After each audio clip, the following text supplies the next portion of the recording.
नमस्कार दर्शकों, दूरदर्शन मध्य प्रदेश के कार्यक्रम पर्यावरण में आपका बहुत बहुत स्वागत है। आपके साथ मैं हूं श्रीकांत सोनी। आज का हमारा विषय बहुत ही खास है और बहुत ही संवेदनशील भी है। आज का हमारा विषय है पर्यावरण संरक्षण और जल संरक्षण। आखिर बढ़ती आबादी के कारण जो अनियमित रूप से जल का उपयोग हो रहा है, इससे पानी की कमी होने लगी है और स्थिति और भी अब भयावह होती जा रही है। अगर हम अभी नहीं जागे तो फिर देर हो सकती है। और इसी विषय पर, जल संरक्षण विषय पर हमारे साथ बहुत ही खास मेहमान मौजूद हैं। मैं उनका आपसे सबसे पहले परिचय करा दूं, फिर हम बहुत ही चर्चा करेंगे और समझेंगे कि जल संसाधन के उपाय क्या है, किस तरह से हम जल को संरक्षण की दिशा में कदम उठाएं ताकि हमारा जो आने वाला कल हो वो बहुत सुरक्षित हो और स्वस्थ हो। हमारे साथ हैं संतोष वर्मा जी, जो कि एक्सपर्ट हैं वाटर हार्वेस्टिंग कन्वर्सेशन के। आपका भी बहुत बहुत स्वागत है।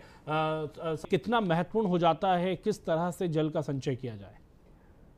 देखिए, इसमें पानी बचाना तो ज़रूरी है ही जी, लेकिन उससे ज़्यादा ज़रूरी है कि हम ऐसे तरीके अपनाएं जो ना तो पानी को दूषित करें और साथ ही वो ज़्यादा से ज़्यादा पानी बचाएं। जी, ऐसा नहीं है कि पानी नहीं गिरता है, हमारे देश में पानी बहुत गिरता है, लेकिन हमारा ये कह लें कि हम उसको अन्यथा ले लेते हैं। ये सोचते हैं पानी कोई बचाने की चीज़ नहीं है, क्योंकि उसको हमको कुछ पे नहीं करना पड़ रहा है। गिरता है, हमको मिला, हमने उसको पानी को बहा दिया। बिल्कुल। जब यही पानी पैसे में मिलने लगेगा तब हमको लगेगा कि इसकी अहमियत क्या है। बिल्कुल। हम लोग कहते हैं पानी अनमोल है, लेकिन अनमोल नहीं है वो, जी, उसका मूल्य है। आने वाले समय में हम उसका आज भी देखें तो हम पानी खरीद के पीते हैं, जी, नगर निगम को भी पानी का पैसा देते हैं। तो जल संरक्षण जरूरी है, लेकिन उससे ज़्यादा जरूरी है कि उसका बचाने के सही तरीके। ठीक है, जनसंख्या बढ़ रही है, उसको हम रोक नहीं सकते।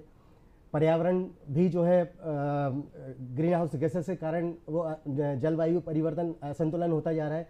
लेकिन मैं आपको एक बहुत चौंकाने वाला एक आंकड़ा बताता हूँ, दर्शकों को भी लगता है कि साहब हम लोग क्योंकि फील्ड में जब काम करते हैं तो लोग कहते हैं अरे साहब पानी कितना गिरता है तो उसको क्या बचाना। लेकिन मैं आपको बता दूं कि हम लोगों ने जो एनालिसिस किया है उसमें एक डेंस बारिश में 1 घंटे की अगर डेंस बारिश होती है तो 1000 स्क्वायर फीट की छत से हम 20,000 लीटर पानी सेव कर सकते हैं। मतलब एक रेनी सीजन के अंदर हमारा जो पानी सेव होता है, जो हमने किया है वो 1000 स्क्वायर फीट के ट्यूब से 8 लाख लीटर तक हमने पानी सेव किया है। जी। तो आज ज़रूरत है सही तरीके अडॉप्ट करने की। इसी के विरुद्ध दूसरी चीज़ और जो तरीके अडॉप्ट किए जा रहे हैं उसमें हम 50 से 500 लीटर पानी भी सेव नहीं कर सकते। जी।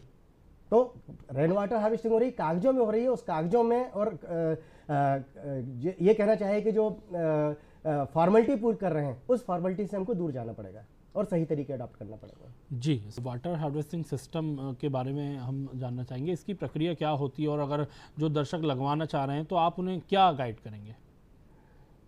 मेरी तरफ से हमेशा जब भी लोग मेरे पास आते हैं, चाहे वो आर्किटेक्ट्स हों, सिविल इंजीनियर्स हों या इवन जो व्यक्ति अपना घर या अपना पॉली हाउस या जो भी स्ट्रक्चर वहाँ डेवलप कर रहा है, मेरा हमेशा उनको सुझाव ये रहेगा और हमेशा रहता है सुझाव कि अपना जो भी कैचमेंट है उसको पूरा का पूरा इस्तेमाल करें। मैं आर्किटेक्ट्स और इंजीनियर्स को भी सुझाव देना चाहता हूँ कि पाइप को दिखने से रोकने के लिए डक्ट में पाइप को छुपाने का, रेन वाटर के पाइप को खासतौर से छुपाने की व्यवस्था ना करें, उसको ओपन ही रहने, क्योंकि जब भी आप उस पाइप को डक्ट के अंदर छुपाते हैं तो वो रेन वाटर हार्वेस्टिंग के सिस्टम को सपोर्ट नहीं करता है। जी। और हमने चूंकि हमारे जो यूज़र है, मान लीजिए आप मकान बनवा रहे हैं तो आपको ये कर दिया है कि साहब मैंने आपके मकान के लिए ऐसा स्ट्रक्चर डेवलप किया है, ऐसी डक्ट बनाई कि आपका एक भी पाइप बाहर नहीं दिखेगा। ये लुक के चक्कर में ये हो रहा है सर। ये लुक के चक्कर में, हाँ, लुक के चक्कर में वो क्या होता है कि उस स्ट्रक्चर को जो पानी को बचाने के लिए इस्तेमाल करना है उसको हम सीधा सीवेज का जो चैम्बर है उसके अंदर छोड़ देते हैं। जी। तो ये उनको मेरा सुझाव रहेगा हमेशा कि खास तौर से बाकी आप पाइप छुपा दीजिए, कोई परेशानी नहीं है। रेन वाटर के लिए जब भी हम रेन वाटर का वहाँ पर प्लान करें तो उसको ओपन ही रखिए, जिससे वो हम लोग जो स्ट्रक्चर वहाँ पर इंस्टॉल करते हैं तो वो उसके साथ में वो एडॉप्टेबल हो जाए। जी। आसानी से। तो पाइप को छुपाना एक बहुत बड़ी हमारी समझदारी नहीं है, लेकिन अगर हमने पाइप छुपा दिया और पानी नहीं बचा पाए तो वो हमारे लिए वो स्ट्रक्चर जो आप 50 लाख का 70 लाख का बना रहे हैं वो बेकार है। बिल्कुल बिल्कुल। कहना चाहूँगा मैं सर, किस तरह से संसाधन हो कि जल का संचय हो और बचाने की उचित व्यवस्था भी हो जाए? जब भी पानी गिरता है जी तो छतों के माध्यम से वो पाइपों के थ्रू नाली में जाके फालतू बह जाता है। जी। तो उसमें जब भी पानी गिरता है तो हमको सबसे पहले वाटर हार्वेस्टिंग का कोई भी स्ट्रक्चर डेवलप या डिज़ाइन करते समय ये सोचना होगा कि जो पानी आ रहा है उसके उसके वॉल्यूम के हिसाब से हमने उसको डिज़ाइन किया है या नहीं किया है। जी। हम अधिकतर ये देखते हैं कि पानी तो गिर रहा है 1 लाख लीटर, लेकिन हमारा जो स्ट्रक्चर हमने जो डेवलप किया है वो 500 लीटर के लिए है। जी। तो वो जो 99,500 लीटर पानी था वो तो बह गया। जी। हमारी जो क्षमता थी पानी बचाने की वो थी लाखों लीटर, और हमने उसको सीमित कर दिया 500 लीटर। बिल्कुल। तो संतोष जी, शहरों में वाटर हार्वेस्टिंग सिस्टम जो है वो अभी सही है या फिर उसमें और बदलाव होने की ज़रूरत है? नहीं, इसमें काफ़ी सारे बदलाव की ज़रूरत है, क्योंकि बहुत सारी जगह पर जो इस तरह के स्ट्रक्चर हैं वो पानी को दूषित भी कर रहे हैं। यहाँ तक कि सरकारी जो कहना चाहिए कि महकमे हैं वो भी नालियों में बोरवेल करके जिसमें सीवेज बह रहा है, क्योंकि हमारे यहाँ का सीवेज सिस्टम भी बहुत अच्छा नहीं है, तो सीवेज बह रहा है, उन्होंने उन नालियों में बोर करके और ये अपने आप को ये प्रोजेक्ट किया है कि साहब हम तो अपने यहाँ का एक भी बूंद वेस्ट नहीं करते हैं। लेकिन आप सोचिए कि हमने वो सीवेज के पानी को पोर्टेबल वाटर के साथ ऐड कर दिया, तो अगर कल को ग्राउंड वाटर पॉल्यूट हो गया तो हमारे पास तो जो थोड़ा बहुत पानी था वो भी नहीं बचेगा। जी। तो इसलिए इसमें बहुत ज़्यादा जागरूकता की और बहुत ज़्यादा समझदारी की ज़रूरत है, जिससे ये पानी जो है वो भी ना दूषित हो। साथ साथ हम चेन्नई अभी जो पिछले साल देखा, अभी भी हम बेंगलोर को देख रहे हैं, हैदराबाद को देख रहे हैं, आज वहाँ पर 2200-2500 फीट के बोरवेल भी सूख गए हैं। ऐसा नहीं है इनको दूर नहीं किया जा सकता, इनको सूखा मुक्त नहीं किया जा सकता। सही तरीके अपनाइए, 2 से 3 बरसाती मौसम के अंदर आपका वो शहर सूखा मुक्त हो जाएगा। तो वो तरीके क्या है सर, सही क्या करना उसके लिए प्लानिंग ठीक करना पड़ेगी, जो सिस्टम अडॉप्ट कर रहे हैं वो ठीक लगाना पड़ेंगे। सही, जैसे मैंने आपको बताया कि हम एक आम पब्लिक की बात कर लें, नगर निगम ने या गवर्नमेंट ने कंपलसरी तो कर दिया, लेकिन वो खुद कहते हैं कि आप तो फॉर्मेलिटी कर दो साहब, केवल हमको सर्टिफिकेट तो इशू करना है, तो ऐसा नहीं चलेगा। दूसरा, मेरे लेवल पर, आपके लेवल पर ये हमको अपनी जिम्मेदारी समझना होगी। आपकी छत पे अगर जो बारिश आ रहा है तो उसको पूरे के पूरे पानी को सेव करें। हमको ये देखना होगा कि आपका जो एक आम परिवार की मैं बात करूं तो उसका साल का पानी का जो खर्चा है वो करीब 4 लाख लीटर है, 3 से 4 लोगों के परिवार में। ठीक, अब 4 लाख लीटर तो हमारा पानी की ज़रूरत है साधारण तौर पे, बल्कि इससे ज़्यादा भी बढ़ जाता है, लेकिन हम पानी बचाएंगे, वाटर हार्वेस्टिंग करेंगे 500 लीटर के लिए, वो नहीं चलेगा। आपके पास में जो पानी आ रहा है आपके स्ट्रक्चर का वो आ रहा है अगर 8 लाख लीटर, तो आपको पूरा पानी बचाने की ज़रूरत है, जिससे अगर 1 आध साल नहीं गिरा तो वो पानी हमारे पास में एक्स्ट्रा रहे। ये बिल्कुल आप ये ऐसा समझ लें जैसे हम बैंक में पैसा जमा करते हैं, अपने खर्चे के से ज़्यादा अगर हम पैसा जमा करेंगे तो हमारा बचत धीरे धीरे बढ़ती जाएगी, और एक समय ऐसा आएगा किसी अनहोनी के लिए हमारे पास में पर्याप्त पैसा रहेगा।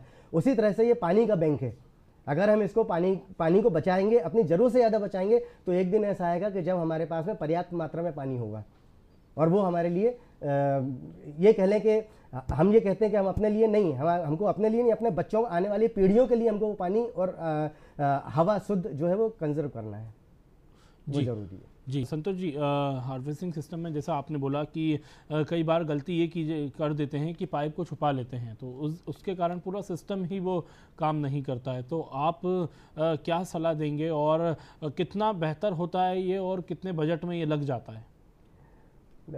जैसा मैंने अभी बताया कि मेरी सभी जो अपने कहना चाहिए यूज़र जो अपना मकान बनवा रहे हैं या जो भी अपनी बिल्डिंग कंस्ट्रक्ट करवा रहे हैं, वो अपने आर्किटेक्ट को या जिनसे भी वो नक्शा बने हुए मकान में भी लग जाता है। हाँ, बने हुए मकान में भी लग जाता है। ये पहले से जो स्ट्रक्चर कितना भी पुराना मकान हो उसमें भी लग जाएगा, कोई भी किसी भी बिल्डिंग में। उसमें थोड़ा बहुत फेरबदल की ज़रूरत होती है, लेकिन अगर हम नया मकान बनवा रहे हैं या नई बिल्डिंग बनवा रहे हैं तो उस स्थिति में अगर इसको पहले से इनकॉर्पोरेट कर लें उसके साथ में, तो हमको तोड़फोड़ की ज़रूरत नहीं पड़ती है जी, जो उसको सिस्टम को कैलिब्रेट करने के लिए। तो नए मकान में आसान हो जाता है। और ख़ास तौर से मैं कहूँगा कि रेन वाटर के पाइप को छुपाने का प्रयास ना करें, उसको ओपन रखें, दूसरे पाइप भले ही आप छुपा लें। और जब भी सिस्टम को अडॉप्ट करें तो टेक्निकल टर्म में उसकी डिजाइन प्लानिंग करवाएं। ऐसा नहीं है कि आपने जिस तरह से आप मकान में अच्छे से अच्छा आर्किटेक्ट ढूंढते हैं कि मेरे मकान को, मेरे प्लॉट में जो मैं मकान बना रहा हूँ या बिल्डिंग बना रहा हूँ उसको बहुत अच्छी तरह से डिजाइन करें, उसी तरह से आपको रेन वाटर हार्वेस्टिंग के लिए भी किसी एक्सपर्ट की सलाह लेना चाहिए मकान बनाने से पहले, जिससे वो आपको सलाह दे सके, गाइड कर सके कि आपकी मकान का एक एक बूंद पानी हम सेव कर सकें। जी, एक एक बूंद को सेव करना है आपको। और इसमें एक चीज़ और मैं आपको जोड़ना चाह रहा था कि जब इस पानी से भूजल स्तर को रिचार्ज किया जाता है तो उससे वाटर क्वालिटी भी बहुत तेज़ी से इम्प्रूव होती है। हम लोगों ने देखा है कि जहाँ पर TDS 1500-2000 था तो वो 1 से 2 घंटे 3 घंटे की बारिश के अंदर वो 50% तक रिड्यूस हो गया जी। तो ये बहुत मतलब इफेक्टिव है, पानी की क्वालिटी को भी सुधारता है जी, बस तरीका ठीक होना चाहिए। बिल्कुल तरीके पे आपने जोर दिया है और जो कि आना ही होगा और जल संचय के जल संरक्षण के कदम उठाना होंगे ताकि हमारा जो कल है वो सुरक्षित हो। बहुत बहुत शुक्रिया आपका योगिन जी और साथ ही संतोष जी, आपने दूरदर्शन मध्य प्रदेश के लिए वक्त निकाला। तो दर्शकों, पर्यावरण के इस विशेष कार्यक्रम में इतना ही। आप जुड़े रहिए हमारे साथ। नमस्कार।